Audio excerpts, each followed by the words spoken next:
Morning, everyone, and welcome to God's Forge, our weekly or weekday, Bible study, Monday through Friday, going from the front of the Bible to the back. We are on day 21 of this study, which means we're on Genesis 21. I hope everyone here had a great weekend.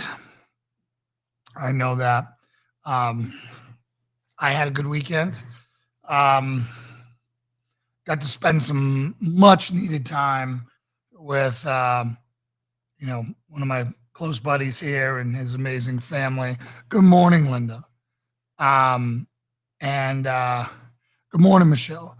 And it was a great time because Lauren gets along very well with his wife, and his kids are a joy.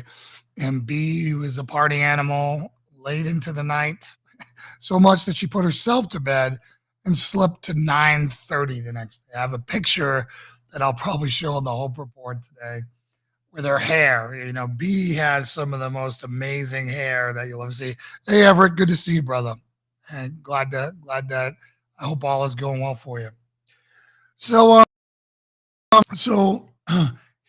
here we are at the birth of Isaac. If you remember last week in chapter 20, Abraham had put the chosen line of Jesus in jeopardy by again being a complete coward and giving his wife like a prostitute, saying that she's his sister to Abimelech. Now, this is the second time that Abraham's been a turd at a minimum. And again, I don't understand this man. Good morning, Claudia. Good to see you. Um, so again, Abraham fails, but God succeeds. God intervenes to make sure that Abimelech does not defile Sarah and get her pregnant, which would have changed the entire line of the whole Bible. So again, that was a very important part, and I think also a part that shows. Good morning, Brandy. That shows the flawed character and the people that God chooses. He never chooses the strong. He never chooses the perfect or the powerful. He tends to pick the worst of the worst because he gets all the credit then.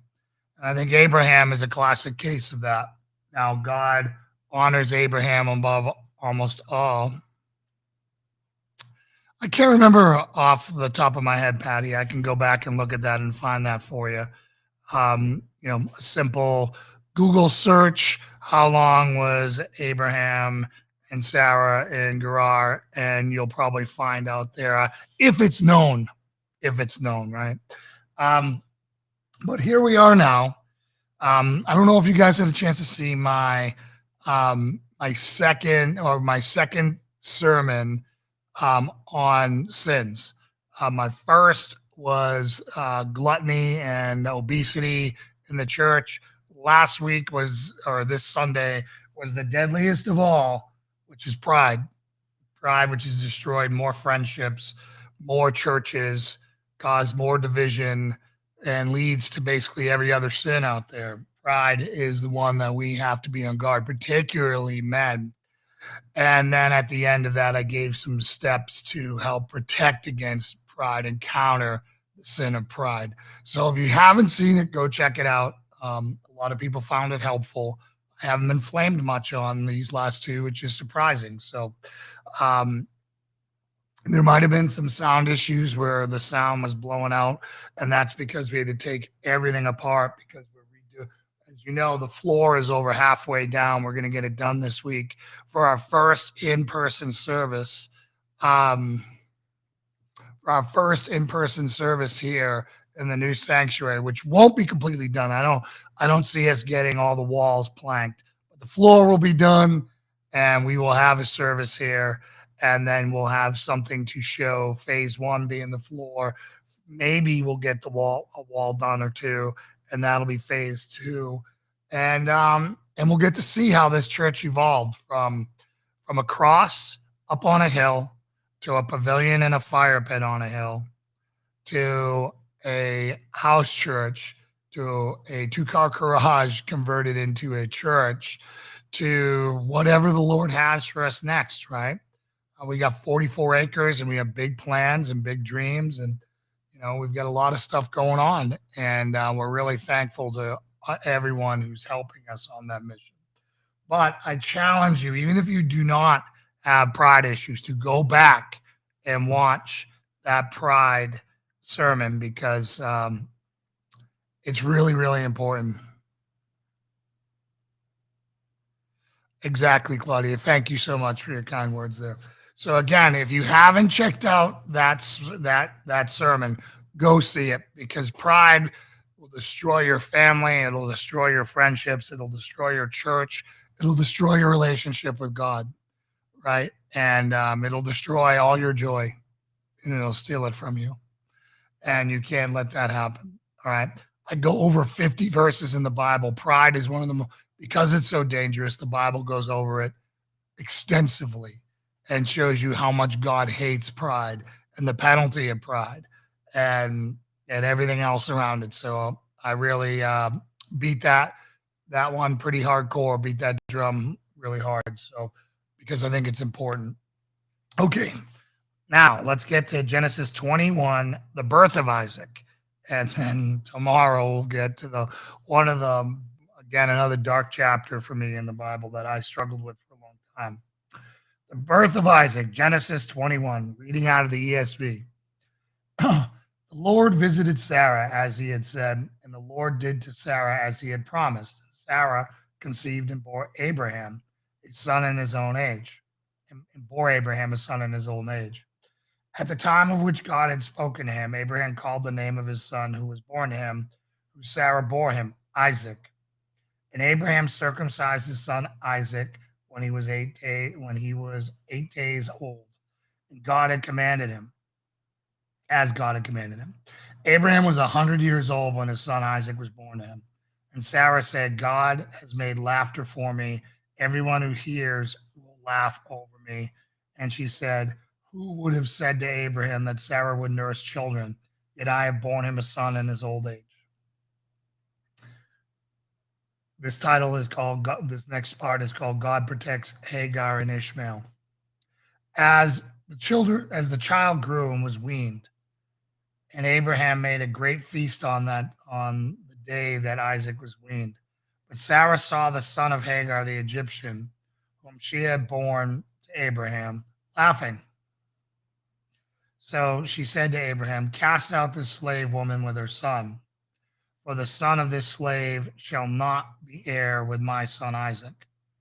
And the thing was very displeasing to Abraham on account of his son. But God said to Abraham, be not displeased because of the boy and because of your slave woman. Whatever Sarah says to you, do as she tells you. For through Isaac shall your offspring be named. And I will make a nation of the son of the slave woman, also because he is your offspring. Let me repeat that the right way. Whatever Sarah says to you, do as he tells you.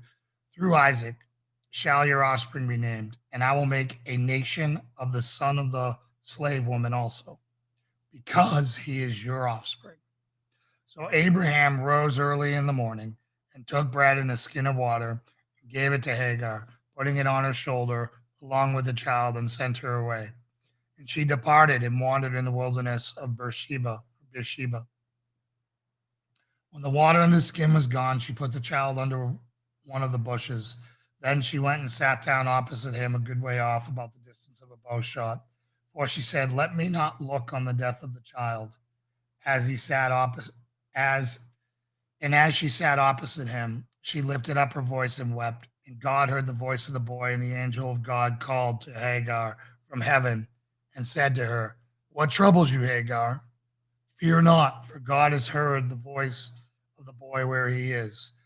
Up, lift up the boy and hold him fast with your hand, for I will make him into a great nation. Then God opened her eyes, and she saw a well of water. And she went and filled the skin of water and gave the boy a drink. And God was with the boy. and he grew up. He lived in the wilderness and became an expert with his bow. He lived in the wilderness of Paran, and his mother took a wife for him from the land of Egypt. This part is called A Treaty with Abimelech. At that time, Abimelech and Phicol, the commander of the army, said to Abraham, God is with you in all you do. Now therefore swear to me here by God that you will not deal with me falsely, or not deal falsely with me or with my descendants or with my posterity. But as I have dealt kindly with you, so will you deal with me and with the land where you have sojourned. And Abraham said, I will swear. When Abraham reproved Abimelech about a well of water that Abimelech's servants had seized, Abimelech said, I do not know who has done this thing. You did not tell me, and I have not heard of it until today. So Abraham took sheep and oxen and gave them to Abimelech. And the two men made a covenant. Abraham set 7 ewe lambs of the flock apart. And Abimelech said to Abraham, what is the meaning of these 7 ewe lambs that you have set apart? He said, these 7 ewe lambs you will take from my hand, that this may be a witness for me that I dug this well. Therefore, that place was called Beersheba, because there both of them swore an oath. So they made a covenant at Beersheba. Then Abimelech and Phicol, the commander of his army, rose up and returned to the land of the Philistines. Abraham planted a tamarisk tree in Beersheba and called there on the name of the Lord, the everlasting God. And Abraham sojourned many days in the land of the Philistines. So there's a couple things here to talk about in this. One, just the last part that we wrapped up was that obviously Abraham has become pretty powerful, that if Abimelech and his army and his general are there, so he's become very formidable from the blessings of the Lord. Right? Now, Abraham, being chosen by God and, and being is everything he's touching turns to gold, except for relationships in his house because he didn't trust in the Lord. And Sarah suggested to Abraham that she sleep with her maidservant to have a child, and of which he did instead of waiting for the Lord at Sarah's request. And Ishmael was born.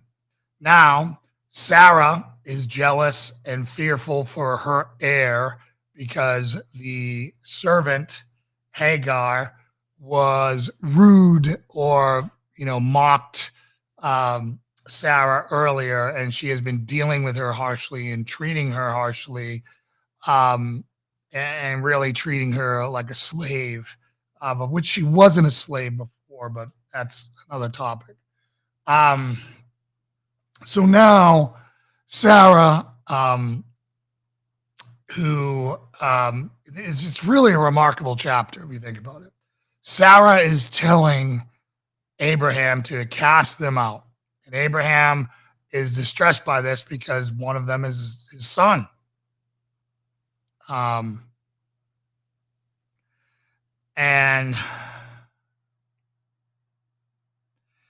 because of that, God comes down or speaks to Abraham and tells him, do what your wife says, which is not something that typically God does because it upsets the balance of the marriage where the man leads and the woman follows. But God says, hey, I'm going to make him many nations. So Abraham feels confident that God said he was going to take care of them. So he does. So he gives them a whopping skin of water and sends them on their way. Now, how terrible this must have appeared to be to Hagar and Ishmael, his son. He gave them a whopping inheritance of a wineskin and cast them out. Now, having a newborn in the house who is crying a lot, but doing better, thank you for your prayers. I can't imagine when they ran that wineskin ran out and she placed her son under a bush and went, a bow shot away because the crying of her starving son, who was dying of starvation and dehydration, we must assume, because she said, I don't want to hear him pass. Um, how hard and gut wrenching that would be. And the angel of the Lord came down and told Hagar, God has heard your cries, showed them a well, and Ishmael becomes a powerful man of the bow.